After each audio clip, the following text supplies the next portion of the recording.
నాగ చైతన్య నాకు చాలా చిన్నప్పటి నుంచి తెలుసు. నిక్కర్లు వేసుకొని టీషర్ట్ వేసుకునే దగ్గర నుంచి. కాకపోతే ఎంత స్లో పాయిజన్ నేను అనుకోలే. ఈ సినిమా చూసిన తర్వాత నాకేమనిపించిందంటే, అవన్నీ ట్రైలర్స్ చూసిన తర్వాత శోభన్ బాబు గారు చనిపోలేదు, మళ్ళీ నాగ చైతన్య రూపంలో ఉన్నాడు అనిపించింది నాకు.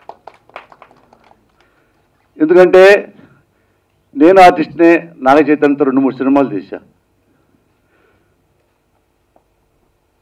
ఇంత కామ్గా ఇంత గొప్పగా ఇతను నటిస్తాడా?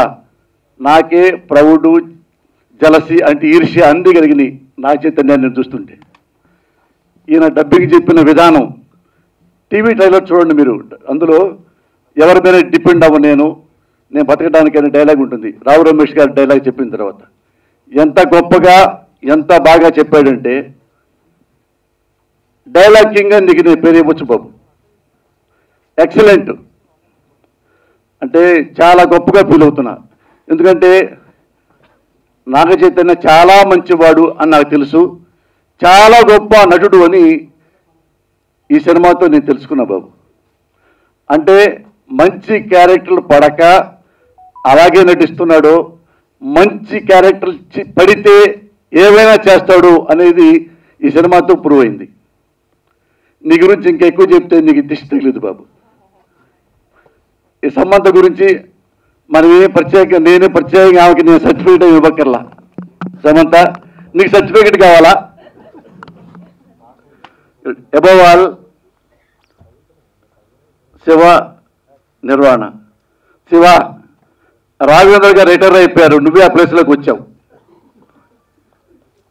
ఇలా చాలామంది ఇది ఈ రోజుల్లో ఇంత ఫాస్ట్గా సినిమా తీసే రోజుల్లో 4 సాంగ్స్, 4 ఫైట్స్, ఫారెన్లో యాక్షన్ డ్రామాస్ ఇవన్నీ తీస్తున్న ఈ రోజుల్లో సింపుల్గా 3 లొకేషన్లు పెట్టుకొని, ఇది మలకపేటలో వెళ్ళాం, అల్యూమినియం ఫ్యాక్టరీ వెళ్ళాం, ఇంకో చాటుకి వెళ్ళాం, 3-4 లొకేషన్లే. ఈ లొకేషన్స్తో 3-4 లొకేషన్స్తో ప్రపంచం అంతా కుటుంబాన్ని చూపించాడు శివ నిర్వాణ. ఇంతకంటే గొప్ప ఫిల్మ్స్ నువ్వు ఆటోమేటిక్ తీస్తావు ఇక. ఎందుకంటే రాఘవేంద్ర గారు బిగినింగ్లో చాలా మంచి సినిమాలు తీసేవాడు.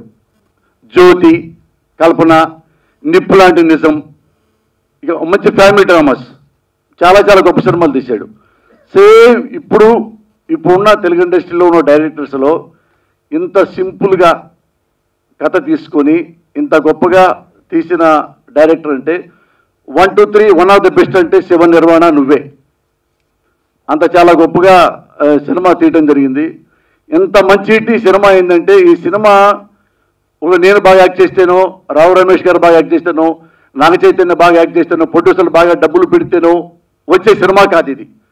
డైరెక్టర్కి మనసులో ఆ ఫీల్ ఉంటే, ఆ లోపల ఆ జీల్ ఉంటే, ఆ అనుభూతి డైరెక్టర్లో ఉంటే ఇలాంటి సినిమా వస్తుంది. అంతేగాని నారాయణ రైటరు పేపర్ మీద కథామాటలు రాసి ఓ బైండు 70 సీన్లు శివ నిర్మాణ దీన్ని బాగా అంటే తీసే వ్యవహారం కాదు ఇది. ఇదే స్క్రిప్టు నాకు ఇచ్చినా నేట చచ్చినా తీయలేను. ఆ ఫీల్ ఓన్గా మనసులో నువ్వు ఫీల్ అవుతుండాల. హీరో ఎలా తాపత్రయపడుతున్నాడు, హీరోయిన్ ఎలా సఫర్ అవుతుంది, అల్లుడు మామ ఎలా కోపడుతున్నాడు, నాన్న ఎలా దాన్ని సమర్థించుకుంటున్నాడు, ఇన్ని వేరియేషన్స్ ఒక డైరెక్టరు ఎవడి పాత్ర వేసినా గొప్పగా నటించే అవకాశం వచ్చింది. కాకపోతే అదృష్టం నాకు వచ్చింది, రావు రమేష్కి వచ్చింది. ఆ పాత్రలో ఈ పాత్రలు ఆయన ఎవరితో చేయించినా కానీ ఇంతే బాగా పేరు వస్తుంది. అంత గొప్ప అనుభూతితో సినిమా తీయగలిగిన డైరెక్టరు శివ నిర్వాణ. శివ, ఇలాంటి మంచి ఫిల్మ్స్ తీస్తూ ఉండు. God bless you.